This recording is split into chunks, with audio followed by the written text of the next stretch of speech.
14वां अध्याय भवाटवी का स्पष्टीकरण।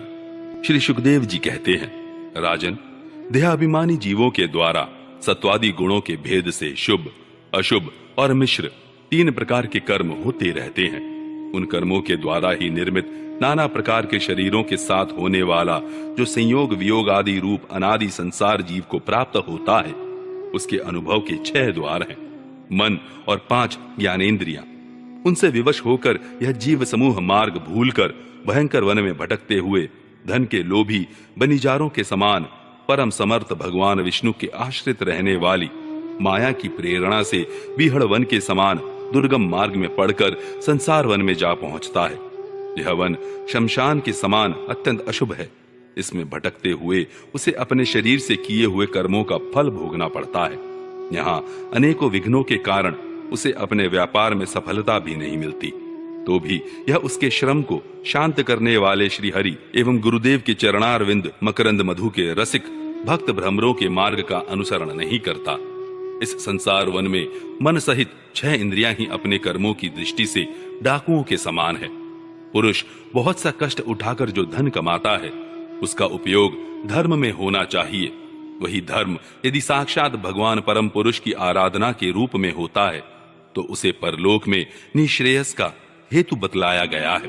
किंतु जिस मनुष्य का बुद्धि रूप सारथी विवेकहीन होता है और मन वश में नहीं होता, उसके उस धर्मोपयोगी धन को ये मन सहित 6 इंद्रियां देखना, स्पर्श करना, सुनना, स्वाद लेना, सूंघना, संकल्प विकल्प करना और निश्चय करना, इन वृत्तियों के द्वारा गृहस्थोचित विषय भोगों में फंसाकर उसी प्रकार लूट लेती हैं, जिस प्रकार बेईमान मुखिया का अनुगमन करने वाले एवं असावधान बनिजारों के दल का धन चोर डाकू लूट ले जाते हैं।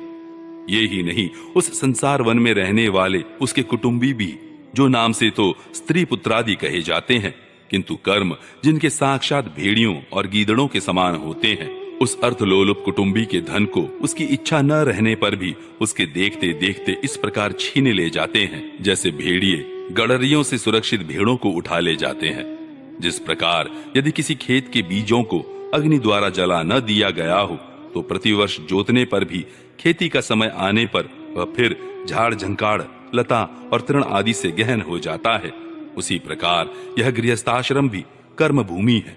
इसमें भी कर्मों का सर्वथा उच्छेद कभी नहीं होता, क्योंकि यह घर कामनाओं की पिटारी है। उस गृहस्थाश्रम में आसक्त हुए व्यक्ति के धन रूप बाहरी प्राणों को डांस और मच्छरों के समान नीच पुरुषों से तथा टिड्डी, पक्षी, चोर और चूहे आदि से क्षति पहुंचती रहती है। कभी इस मार्ग में भटकते भटकते यह अविद्या, कामना और कर्मों से कलुषित हुए अपने चित्त से दृष्टि दोष के कारण इस मर्त्य लोक को, जो गंधर्व नगर के समान असत्य है, सत्य समझने लगता है। फिर खान पान और स्त्री प्रसंगादि व्यसनों में फंसकर मृग तृष्णा के समान मिथ्या विषयों की ओर दौड़ने लगता है। कभी बुद्धि के रजोगुण से प्रभावित होने पर सारे अनर्थों की जड़ अग्नि के मल रूप सोने को ही सुख का साधन समझकर उसे पाने के लिए लालायित हो, इस प्रकार दौड़ धूप करने लगता है, जैसे वन में जाड़े से ठिठुरता हुआ पुरुष अग्नि के लिए व्याकुल होकर उन्मुख पिशाच की ओर उसे आग समझकर दौड़े। कभी इस शरीर को जीवित रखने वाले घर, अन्न, जल और धन आदि में अभिनिवेश करके इस संसारारण्य में इधर उधर दौड़ धूप करता रहता है। कभी बवंडर के समान आंखों में धूल झोंक देने वाली स्त्री गोद में बैठा लेती है, तो तत्काल रागांध सा होकर सत्पुरुषों की मर्यादा का भी विचार नहीं करता। उस समय नेत्रों में रजोगुण की धूल भर जाने से बुद्धि ऐसी मलिन हो जाती है कि अपने कर्मों के साक्षी दिशाओं के देवताओं को भी भुला देता है। कभी अपने आप ही एकाध बार विषयों का मिथ्यात्व जान लेने पर भी अनादिकाल से देह में आत्मबुद्धि रहने से विवेक बुद्धि नष्ट हो जाने के कारण उन मरुमरीचिका तुल्य विषयों की ओर ही फिर दौड़ने लगता है।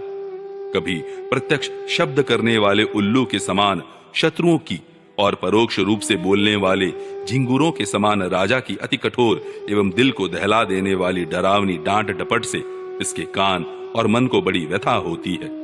पूर्व पुण्य क्षीण हो जाने पर यह जीवित ही मुर्दे के समान हो जाता है, और जो कारस्कर एवं काकतुंड आदि जहरीले फलों वाले पाप वृक्षों, इसी प्रकार की दूषित लताओं और विषैले कुओं के समान है, तथा जिनका धन इस लोक और परलोक दोनों के ही काम में नहीं आता और जो जीते हुए भी मुर्दे के समान है, उन कृपण पुरुषों का आश्रय लेता है।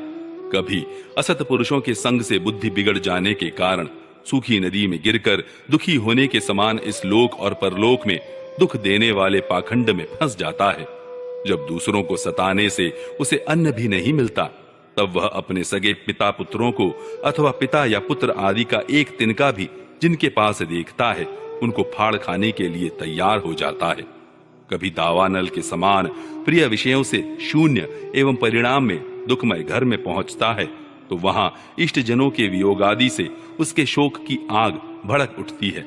उससे संतप्त होकर वह बहुत ही खिन्न होने लगता है।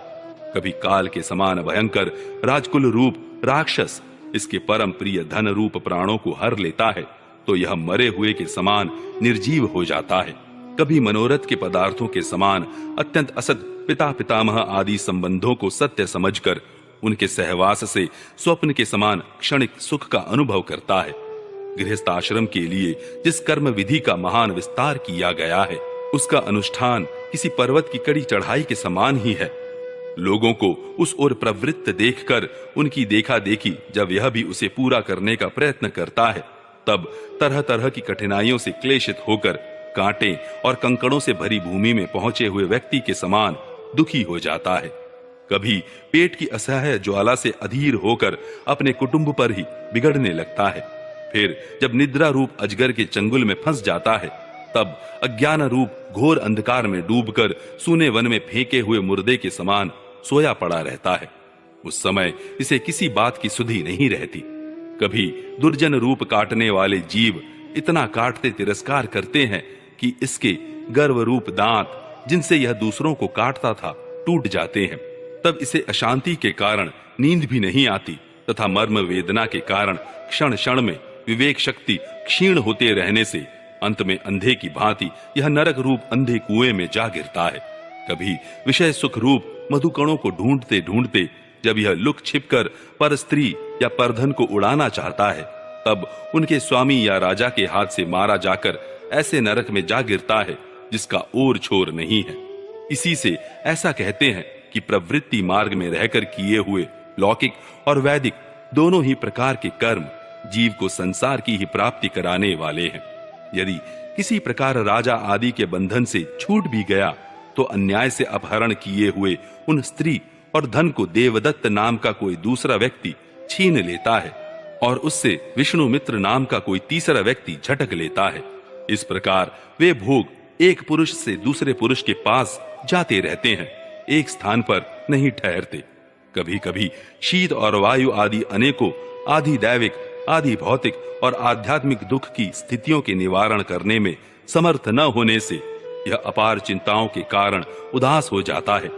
कभी परस्पर लेन देन का व्यवहार करते समय किसी दूसरे का थोड़ा सा दमड़ी भर अथवा इससे भी कम धन चुरा लेता है, तो इस बेईमानी के कारण उससे वैर ठन जाता है। राजन, इस मार्ग में इन विघ्नों के अतिरिक्त सुख दुख, राग द्वेष, भय, अभिमान, प्रमाद, उन्माद, शोक, मोह, लोभ, मात्सर्य, ईर्ष्या, अपमान, क्षुधा पिपासा आदि व्याधि, जन्म, जरा और मृत्यु आदि और भी अनेकों विघ्न हैं। किसी समय देव माया रूपिणी स्त्री के बाहुपाश में पड़कर विवेकहीन हो जाता है, तब उसी के लिए विहार भवन आदि बनवाने की चिंता में ग्रस्त रहता है तथा उसी के आश्रित रहने वाले पुत्र, पुत्री और अन्यान्य स्त्रियों के मीठे मीठे बोल, चितवन और चेष्टाओं में आसक्त होकर उन्हीं में चित्त फंस जाने से वह इंद्रियों का दास अपार अंधकारमय नरकों में गिरता है। काल चक्र साक्षात भगवान विष्णु का आयुध है। वह परमाणु से लेकर द्विपरार्ध पर्यंत क्षण, घाटी आदि अवयवों से युक्त है। वह निरंतर सावधान रहकर घूमता रहता है। जल्दी जल्दी बदलने वाली बाल्य, यौवन आदि अवस्थाएं ही उसका वेग है। उसके द्वारा वह ब्रह्मा से लेकर शुद्राति शुद्र तृण पर्यंत सभी भूतों का निरंतर संहार करता रहता है। कोई भी उसकी गति में बाधा नहीं डाल सकता। उससे भय मानकर भी जिनका यह काल चक्र निज आयुध है, उन साक्षात भगवान यज्ञ पुरुष की आराधना छोड़कर यह मंदमती मनुष्य पाखंडियों के चक्कर में पड़कर उनके कंक, गिद्ध, बगुला और बटेर के समान आर्य शास्त्र बहिष्कृत देवताओं का आश्रय लेता है। जिनका केवल वेद बाह्य अप्रामाणिक आगमों ने ही उल्लेख किया है। यह पाखंडी तो स्वयं ही धोखे में है। जब यह भी उनकी ठगाई में आकर दुखी होता है तब ब्राह्मणों की शरण लेता है, किंतु उपनयन संस्कार के अनंतर श्रौत स्मार्त कर्मों से भगवान यज्ञ पुरुष की आराधना करना आदि जो उनका शास्त्रोक्त आचार है वह इसे अच्छा नहीं लगता।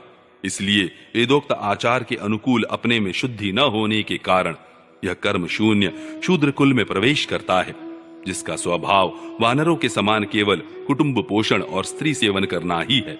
वहां बिना रोक टोक स्वच्छंद विहार करने से इसकी बुद्धि अत्यंत दीन हो जाती है और एक दूसरे का मुख देखना आदि विषय भोगों में फंसकर इसे अपने मृत्यु काल का भी स्मरण नहीं होता। वृक्षों के समान जिनका लौकिक सुख ही फल है, उन घरों में ही सुख मानकर वानरों की भांति स्त्री पुत्रादि में आसक्त होकर यह अपना सारा समय मैथुनादि विषय भोगों में ही बिता देता है।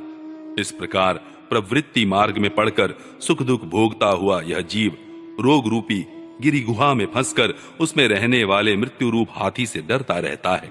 कभी कभी शीत वायु आदि अनेक प्रकार के आदि दैविक आदि भौतिक और आध्यात्मिक दुखों की निवृत्ति करने में जब असफल हो जाता है तब उस समय अपार विषयों की चिंता से यह खिन्न हो उठता है। कभी आपस में क्रय विक्रय आदि व्यापार करने पर बहुत कंजूसी करने से इसे थोड़ा सा धन हाथ लग जाता है। कभी धन नष्ट हो जाने से जब इसके पास सोने बैठने और खाने आदि की भी कोई सामग्री नहीं रहती तब अपने अभीष्ट भोग न मिलने से यह उन्हें चोरी आदि बुरे उपायों से पाने का निश्चय करता है। इससे इसे जहां तहां दूसरों के हाथ से बहुत अपमानित होना पड़ता है। इस प्रकार धन की आसक्ति से परस्पर वैर भाव बढ़ जाने पर भी यह अपनी पूर्व वासनाओं से विवश होकर आपस में विवाह आदि संबंध करता और छोड़ता रहता है। इस संसार मार्ग में चलने वाला यह जीव अनेक प्रकार के क्लेश और विघ्न बाधाओं से बाधित होने पर भी मार्ग में जिस पर जहां आपत्ति आती है अथवा जो कोई मर जाता है उसे जहां का तहां छोड़ देता है तथा नए जन्मे हुओं का साथ लगाता है। कभी किसी के लिए शोक करता है, किसी का दुख देखकर मूर्छित हो जाता है, किसी के वियोग होने की आशंका से भयभीत हो उठता है, किसी से झगड़ने लगता है, कोई आपत्ति आती है तो रोने चिल्लाने लगता है। कहीं कोई मन के अनुकूल बात हो गई तो प्रसन्नता के मारे फूला नहीं समाता, कभी गाने लगता है और कभी उन्हीं के लिए बंधन में भी नहीं हिचकता। साधु जन इसके पास कभी नहीं आते, यह साधु संग से सदा वंचित रहता है। इस प्रकार यह निरंतर आगे ही बढ़ रहा है। जहां से इसकी यात्रा आरंभ हुई है और जिसे इस मार्ग की अंतिम अवधि कहते हैं, उस परमात्मा के पास यह अभी तक नहीं लौटा है। परमात्मा तक तो योग शास्त्र की भी गति नहीं है। जिन्होंने सब प्रकार के दंड का त्याग कर दिया है वे निवृत्ति परायण संयतात्मा मुनिजन ही उसे प्राप्त कर पाते हैं। जो दिग्गजों को जीतने वाले और बड़े बड़े यज्ञों का अनुष्ठान करने वाले राज ऋषि हैं, उनकी भी वहां तक गति नहीं है। वे संग्राम भूमि में शत्रुओं का सामना करके केवल प्राण परित्याग ही करते हैं तथा जिसमें यह मेरी है ऐसा अभिमान करके वैर ठाना था, उस पृथ्वी में ही अपना शरीर छोड़कर स्वयं परलोक को चले जाते हैं। इस संसार से वे भी पार नहीं होते। अपने पुण्य कर्म रूप लता का आश्रय लेकर यदि किसी प्रकार यह जीव इन आपत्तियों से अथवा नरक से छुटकारा पा भी जाता है तो फिर इसी प्रकार संसार मार्ग में भटकता हुआ इस जन समुदाय में मिल जाता है। यही दशा स्वर्ग आदि ऊर्ध्व लोकों में जाने वालों की भी है। राजन, राज ऋषि भरत के विषय में पंडित जन ऐसा कहते हैं, जैसे गरुड़ जी की होड़ कोई मक्खी नहीं कर सकती, उसी प्रकार राज ऋषि महात्मा भरत के मार्ग का कोई अन्य राजा मन से भी अनुसरण नहीं कर सकता। उन्होंने पुण्य कीर्ति श्री हरि में अनुरक्त होकर अति मनोरम स्त्री, पुत्र, मित्र और राज्यादि को युवावस्था में ही विष्ठा के समान त्याग दिया था। दूसरों के लिए तो इन्हें त्यागना बहुत ही कठिन है। उन्होंने अति दुस्तज्य पृथ्वी, पुत्र, स्वजन, संपत्ति और स्त्री की तथा जिसके लिए बड़े बड़े देवता भी लालायित रहते हैं, किंतु जो स्वयं उनकी दया दृष्टि के लिए उन पर दृष्टिपात करती रहती थी, उस लक्ष्मी की भी लेश मात्र इच्छा नहीं की। यह सब उनके लिए उचित ही था, क्योंकि जिन महानुभावों का चित्त भगवान मधुसूदन की सेवा में अनुरक्त हो गया है, उनकी दृष्टि में मोक्ष पद भी अत्यंत तुच्छ है। उन्होंने मृग शरीर छोड़ने की इच्छा होने पर उच्च स्वर से कहा था कि धर्म की रक्षा करने वाले, धर्मानुष्ठान में निपुण, योग गम्य, सांख्य के प्रतिपाद्य प्रकृति के अधीश्वर यज्ञ मूर्ति सर्वांतरयामी श्री हरि को नमस्कार है। राजन, राज ऋषि भरत के पवित्र गुण और कर्मों की भक्तजन भी प्रशंसा करते हैं। उनका यह चरित्र बड़ा कल्याणकारी, आयु और धन की वृद्धि करने वाला, लोक में सुयश बढ़ाने वाला और अंत में स्वर्ग तथा मोक्ष की प्राप्ति कराने वाला है। जो पुरुष इसे सुनता या सुनाता है और इसका अभिनंदन करता है, उसकी सारी कामनाएं स्वयं ही पूर्ण हो जाती हैं। दूसरों से उसे कुछ भी नहीं मांगना पड़ता।